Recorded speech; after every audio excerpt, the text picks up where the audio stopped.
Hello everyone, আজ আমি তোমাদের সাথে ইতিহাসের বিভাগ ক থেকে 8 নাম্বারের মোস্ট ইম্পর্টেন্ট প্রশ্নগুলো নিয়ে আলোচনা করব। মাত্র কয়েকটি প্রশ্ন যেগুলো পড়লেই তোমরা উচ্চ মাধ্যমিকে 100% কমন পাবে। আর এই রকমই গতকাল আমি বাংলার গল্প থেকে মোস্ট ইম্পর্টেন্ট প্রশ্নগুলো তোমাদেরকে দিয়েছি, যেগুলো পড়লেই তোমরা উচ্চ মাধ্যমিকে বাংলার গল্প থেকে 100% কমন পাবে। তো তোমরা ওই ভিডিওটি যদি না দেখে থাকো তাহলে আমার এই চ্যানেলের ভিডিও সেকশানে গিয়ে ভিডিওটি তাড়াতাড়ি দেখে নাও আর বন্ধুদের মাঝে শেয়ার করে দাও, যাতে তোমার মতো তোমার বন্ধুরাও ওই ভিডিওটি দেখে উপকৃত হয়। আজ আমি তোমাদের সাথে ইতিহাসের বিভাগ ক থেকে 8 মার্কের মোস্ট ইম্পর্টেন্ট কোশ্চেনগুলো নিয়ে আলোচনা করছি। আর নেক্সট ভিডিওতে আমি বিভাগ ক্ষয়ের মোস্ট ইম্পর্টেন্ট 8 মার্কসের কোশ্চেনগুলো আলোচনা করব। যদি তোমরা ওই ভিডিওটি পেতে চাও তাহলে আমার এই চ্যানেলটি সাবস্ক্রাইব করে রাখো। চলো আজ আমাদের বিভাগ কয়ের মোস্ট ইম্পর্টেন্ট কোশ্চেনগুলো দেখা যাক। বিভাগ কয়ের প্রথম অধ্যায় থেকে মোস্ট ইম্পর্টেন্ট কোশ্চেন যেটি আমি প্রথমে রেখেছি সেটি হলো, জাদুঘর কাকে বলে? অতীত পুনর্গঠনে জাদুঘরের ভূমিকা আলোচনা করো। এই প্রশ্নটি এবারে তোমাদের পরীক্ষার জন্য ভেরি ইম্পর্টেন্ট, মানে পরীক্ষায় আসবেই বললে চলে। দ্বিতীয় কোশ্চেনটিও খুব ইম্পর্টেন্ট। এখানে যে 4টি প্রশ্ন আছে সেই 4টি প্রশ্নই ইম্পর্টেন্ট। তার মধ্যে প্রথম 2টি প্রশ্ন সব থেকে বেশি ইম্পর্টেন্ট। সেটি হলো, পেশাদারি ইতিহাস বলতে কী বোঝো? অপেশাদারি ইতিহাসের সঙ্গে পেশাদারি ইতিহাসের পার্থক্য, এই প্রশ্নটি। আর ফার্স্ট যে প্রশ্নটা বললাম, জাদুঘর কাকে বলে? অতীত পুনর্গঠনে জাদুঘরের ভূমিকা আলোচনা করো। এই 2টি প্রশ্ন এবারের পরীক্ষার জন্য ভেরি ইম্পর্টেন্ট। ফার্স্ট অধ্যায় থেকে বিভাগ ক থেকে ভেরি ইম্পর্টেন্ট। আর প্রথম অধ্যায় থেকে আমি যে প্রশ্নটি 3 নম্বরে রেখেছি সে প্রশ্নটিও খুব ভালো প্রশ্ন, পরীক্ষায় আসার মতনই প্রশ্ন, এলেও আসতে পারে। সেটি হলো, মিউজিয়াম বা জাদুঘরের প্রকারভেদ আলোচনা করো। মিউজিয়াম বা জাদুঘরের প্রকারভেদ আলোচনা করো, এই প্রশ্নটাও তোমরা পরীক্ষায় পেলেও পেতে পারো, তাই ভালো করে একবার পড়ে নিও। এবং প্রথম অধ্যায় থেকে যে আমি 4 নম্বর প্রশ্নটি রেখেছি সেটি হলো, অতীতকে স্মরণ করার ক্ষেত্রে কিংবদন্তি বা মিথ বা স্মৃতিকতার ভূমিকা আলোচনা করো। এই প্রশ্নটি তোমরা দেখে যেতে পারো, এইবারে অতটাও ইম্পর্টেন্ট নয় এই প্রশ্নটা, তো তোমরা চাইলেও দেখে যেতে পারো। যাদের হয়ে গেছে এই 3টে প্রশ্ন তারা এই 4 নম্বর প্রশ্নটা অবশ্যই দেখে নিও। এইবার আমরা দ্বিতীয় অধ্যায় থেকে 8 মার্কের ইম্পর্টেন্ট প্রশ্নগুলো দেখে নেব। 8 মার্কের দ্বিতীয় অধ্যায় থেকে যে ইম্পর্টেন্ট প্রশ্নগুলো আমি রেখেছি, ফার্স্ট কোশ্চেন এবারে পরীক্ষার জন্য ভেরি ইম্পর্টেন্ট। সেটি হলো, উপনিবেশবাদ সঙ্গে সাম্রাজ্যবাদ সম্পর্ক নির্ধারণ করো। এবং এটা অথবা দিয়ে আসতে পারে, উপনিবেশবাদের রাজনৈতিক ভিত্তি সম্পর্কে আলোচনা করো। অথবাটাও আসতে পারে বা ওই প্রথমে যে কোশ্চেনটা বললাম ওটাও আসতে পারে। তো একই উত্তর, এই কোশ্চেনটা তোমরা ভালো করে পড়বে। 8 মার্কের জন্য দ্বিতীয় অধ্যায় থেকে দ্বিতীয় প্রশ্নটি যেটা আছে সেটাও ভেরি ইম্পর্টেন্ট। সেটি হলো, উপনিবেশবাদ ও সাম্রাজ্যবাদ বিষয়ে হবসন লেনিনের তত্ত্ব আলোচনা করো। এই প্রশ্নটাও তোমাদের এবারে পরীক্ষার জন্য ভেরি ইম্পর্টেন্ট। তো এই প্রশ্নটাও তোমরা ভালো করে মুখস্থ করবে। 3 নম্বর প্রশ্ন যেটি আছে সেটি অতটাও ইম্পর্টেন্ট নয় এবারে পরীক্ষার জন্য, তাও আমি দিয়েছি। তো পরীক্ষায় আসার মতনই কোশ্চেন, তাই আমি তোমাদেরকে এটি করে রাখতে বলবো। সাম্রাজ্যবাদ বলতে কী বোঝায়? সাম্রাজ্যবাদ উদ্ভবের কারণগুলি সংক্ষেপে বর্ণনা করো। এই প্রশ্নটি তোমরা করে রাখতে পারো। যাদের হয়ে গেছে তারা অবশ্যই করবে, আর যাদের হয়নি তারা প্রথমের 2টো অন্তত ভালো করে মুখস্থ করবে। আর 8 মার্কের জন্য তৃতীয় অধ্যায় থেকে আমি যে প্রশ্নগুলি রেখেছি সেই প্রশ্নগুলি তোমাদের জন্য ভেরি ভেরি ইম্পর্টেন্ট এবং পরীক্ষায় তোমরা এই 3 অধ্যায় থেকে 5টি প্রশ্নের মধ্যে 2টি প্রশ্ন অবশ্যই পাবে। তোমাদের বিভাগ ক থেকে মোট 4টি প্রশ্ন থাকে, মানে 4টি প্রশ্ন থাকে, 2টি করতে হয়। সেই 4টি প্রশ্নের মধ্যে 2টি প্রশ্ন বিভাগ কয়ের 3য় অধ্যায় থেকেই এসে থাকে। 3য় অধ্যায় থেকে তাই আমি 5টি প্রশ্ন রেখেছি।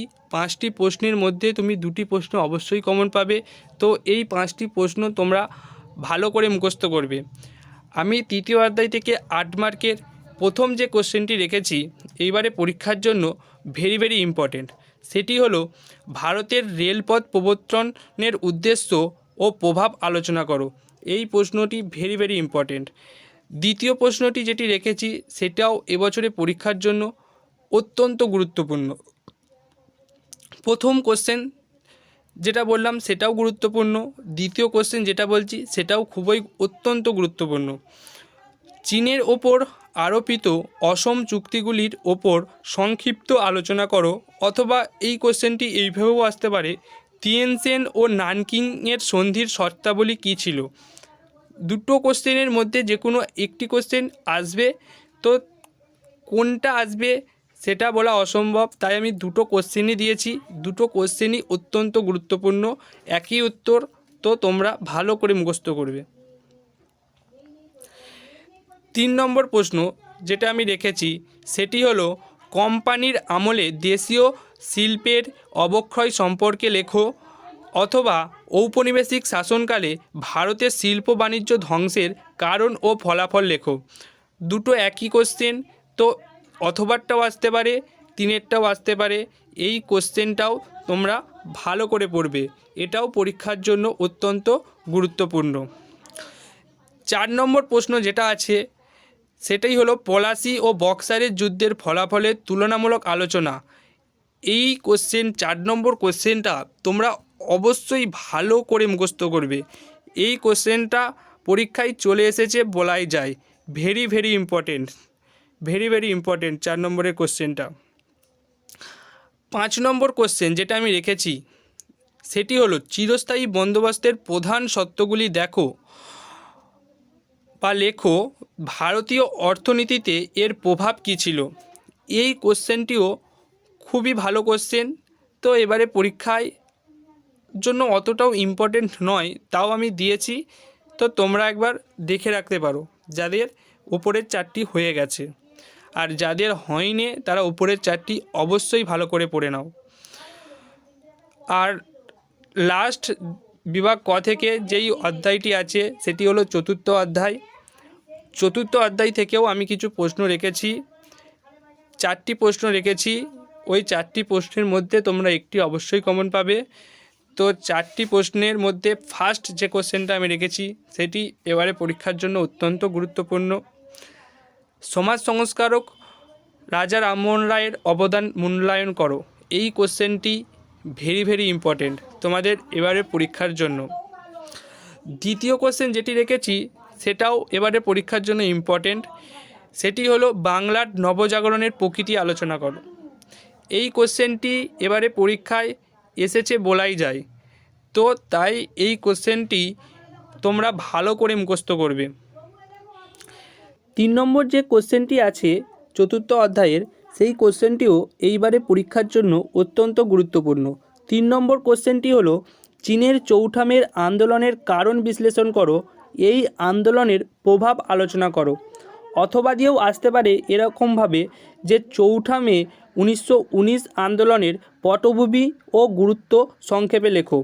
তো এই কোশ্চেনটিও তোমরা খুবই ভালো করে পড়বে, তোমাদের এইবারে পরীক্ষার জন্য অত্যন্ত গুরুত্বপূর্ণ।